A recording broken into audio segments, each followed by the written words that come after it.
Capital TV Uttar Pradesh देख रहे हैं आप। मैं हूं आपके साथ राधिका राज। आज इस स्पेशल स्टोरी में बात होगी संभल की। संभल का मामला लगातार चर्चा का विषय बना हुआ है, जिसमें लगातार ट्विस्ट एंड टर्न देखे जा रहे हैं। तो क्या है पूरा मामला, बताएंगे आपको विस्तार से।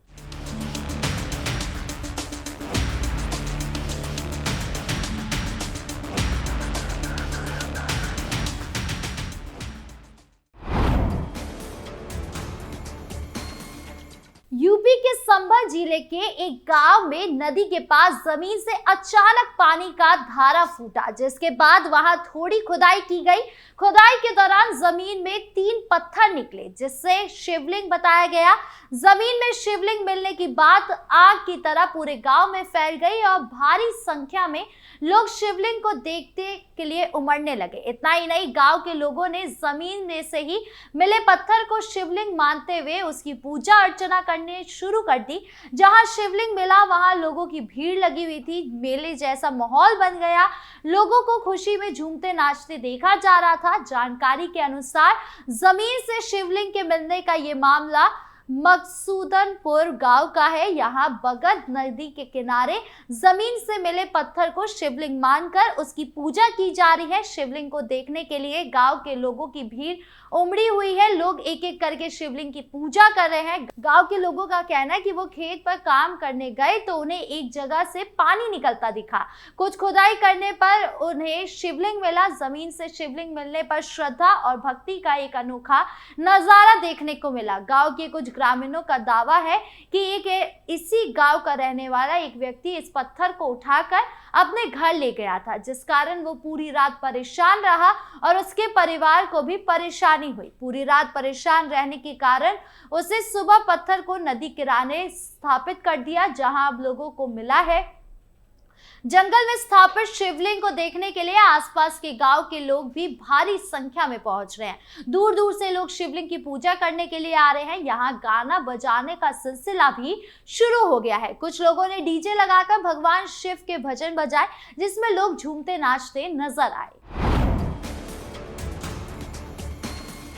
बढ़ते अगले अपडेट की ओर, जो यूपी में हिंदुओं की डिमांड बढ़ाने से जुड़ी हुई है। दरअसल उत्तर प्रदेश के संभल को धार्मिक नगरी बनाने की मांग की जा रही है। माना जाता है कि संभल की वो शहर है जहां कलयुग में भगवान विष्णु का 10वां अवतार यानी कल्कि पैदा होगा। ऐसे में यहां सर्वे के दौरान मिले कई तीर्थ स्थलों को पूर्ण स्थापित करने की तैयारी की जा रही है। जिला प्रशासन के सर्वे में कुल 41 तीर्थ स्थल और 19 प्राचीन कुएं मिल चुके हैं। साथ ही एएसआई के संरक्षित विरासत स्थल अमरपति खेड़ा को भी खोजा जा चुका है, जो 75 साल से लापता था। इस स्थल में दधीची आश्रम और 21 समाधियां शामिल है, जिसमें से एक पृथ्वीराज चौहान के गुरु अमरपति की मानी जाती है। मीडिया रिपोर्ट्स के मुताबिक संभल में वर्तमान में 9 एएसआई संरक्षित स्मारक है और धार्मिक पर्यटन को बढ़ावा देने के लिए इनमें से कई स्थानों पर पुनः स्थापित और विकसित करने की योजनाएं चल रही हैं। ये तो हम सब जानते कि संभल में 24 नवंबर को हुई सांप्रदायिक हिंसा के बाद खुदाई और विरासत की खोज तेजी आई है। हिंसा में 5 लोग मारे गए थे, जिस कारण सुरक्षा उपाय बढ़ा दी गई। ऐतिहासिक और धार्मिक स्थलों पर अतिक्रमण की बारीकी से जांच की गई। हिंसा के बाद अधिकारियों ने जमीन का सर्वे किया, जिसमें कई लापता और उपेक्षित तीर्थ स्थल और एएसआई संरक्षित स्मारकों का पता चला। इसने प्रशासन को इन स्थलों पर पुनः प्राप्त करे और पुनः स्थापित करने के प्रयासों में तेजी लाने के लिए प्रेरित किया, ताकि उन्हें एक व्यापक धार्मिक पर्यटन योजना के एकीकृत किया जा सके। मुरादाबाद के संभागीय आयुक्त अंजनेया सिंह ने मीडिया को बताया कि हम संभल, बिजनौर, रामपुर और मुरादाबाद जिलों में विभिन्न प्राचीन तीर्थ स्थलों के उत्थान के लिए प्रस्ताव भेज रहे हैं। मुरादाबाद संभाग के एक पर्यटन गलियारे की योजना बनाई जा रही है, जिसमें रामपुर के रजा लाइब्रेरी और नवाब का महल भी शामिल होगा। बढ़ते अगले अपडेट की ओर, जहां अकाउंट से रिश्वत लेते सचिव गिरफ्तार हो गए। दरअसल संभल जिले के गांव शरीफपुर स्थित प्राथमिक ग्राम सहकारी समिति के सचिव मुकेश पाल सिंह को एंटी करप्शन टीम ने मंगलवार की दोपहर 5,000 रुपए की रिश्वत लेते समिति ऑफिस से गिरफ्तार किया। समिति में तैनात अकाउंट्स योगेंद्र सिंह ने वेतन वृद्धि जोड़ने के नाम पर रिश्वत लेने की मांग की थी। शिकायत मिलने के बाद एंटी करप्शन टीम ने पूरी प्लानिंग की, योजना बनाकर सचिव को पकड़ने के लिए मंगलवार को जाल बिछाया और उसे रंगे हाथ धर दबोचा। तहसीलपुर क्षेत्र के गांव सिंहपुर सानी स्थित शरीफपुर साधन सहकारी समिति में कार्यरत योगेंद्र सिंह ने बताया कि उनका वेतन अगस्त 2023 के बाद से कर्मचारी योगेंद्र सिंह का वार्षिक वेतन वृद्धि में नहीं जोड़ा गया। टीम ने कर्मचारी को रिश्वत की तय राशि के साथ सचिव के पास भेजा और पीछे से निगरानी रखी। जैसे ही सचिव ने 5,000 रुपए की रिश्वत ली, टीम ने तुरंत मौके पर छापा मारा और सचिव राकेश पाल सिंह को रंगे हाथ गिरफ्तार कर लिया। संभल जामा मस्जिद में सर्वे के दौरान भड़की हिंसा में शामिल होने आरोपियों की जमानत अर्जियों में अब तक 2 महिलाओं समेत 15 जमानत खारिज कर दिए गए हैं। जाने के बाद मंगलवार को 2 आरोपियों की जमानत पर सुनवाई की गई। इनकी भी जमानत अर्जी खारिज कर दी गई। बीते शुक्रवार को 3 दिन आरोपियों के जमानत प्रार्थना पत्रों पर सुनवाई होनी थी। उनमें से एक ने तो अपनी अर्जी वापस ले ली थी, जबकि अन्य 2 आरोपियों के अधिवक्ता द्वारा स्थगन ले लिया गया था। अभी 25 आरोपियों की जमानत अर्जियों पर सुनवाई होनी है। मंगलवार को जिला एवं सत्र न्यायाधीश विशेष न्यायाधीश rape and POCSO Nirbhaya Narayan Rai की अदालत में हिंसा के आरोपी संभल थाना क्षेत्र अनस व सुल्तान के जमानत प्रार्थना पत्रों पर सुनवाई की गई। संभल हिंसा में शामिल नखासा एवं संभल थाना क्षेत्र के 42 आरोपियों की ओर से जमानत प्रार्थना पत्र अदालत में दिए गए थे। इनमें 30 जनवरी को सुनवाई के बाद 2 महिलाएं समेत 15 जमानत अर्जी खारिज कर दी गई। अगले दिन 31 जनवरी को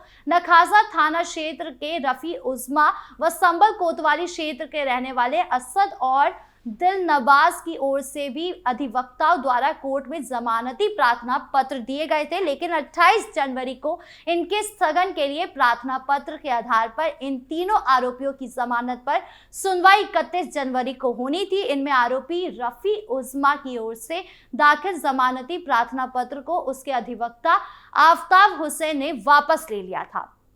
इसके अलावा दिल नवाज एवं असद की जमानत अर्जी पर स्थगन के लिए उसके अधिवक्ता जफर अली की ओर से प्रार्थना पत्र दिया गया।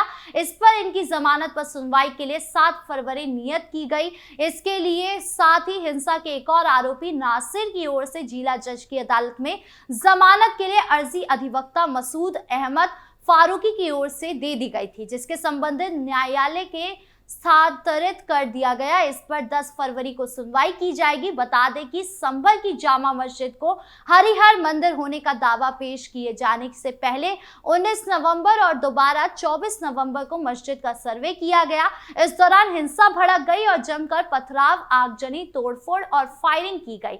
इसमें 4 लोगों को गोली लगने से मौत हो गई। इसके साथ ही पुलिस अधिकारियों समेत 1.5 दर्जन से अधिक पुलिसकर्मी गोली व पत्थर लगने से घायल हो गए। पुलिस की ओर से हिंसा में शामिल 37 लोगों को नामजद करते हुए 3,750 अज्ञात के खिलाफ मुकदमा दर्ज कराया गया। इसमें अब तक 75 लोगों को गिरफ्तार कर न्यायालय के माध्यम से जेल भेजा जा चुका है। उत्तर प्रदेश की जिला संभल में मौजूद शाही जामा मस्जिद के सर्वे को लेकर हिंसा में एक और मुजरिम को पकड़ा गया है। मुजरिम की पहचान मोहम्मद आमिर उर्फ छोटू के बतौर हुई है।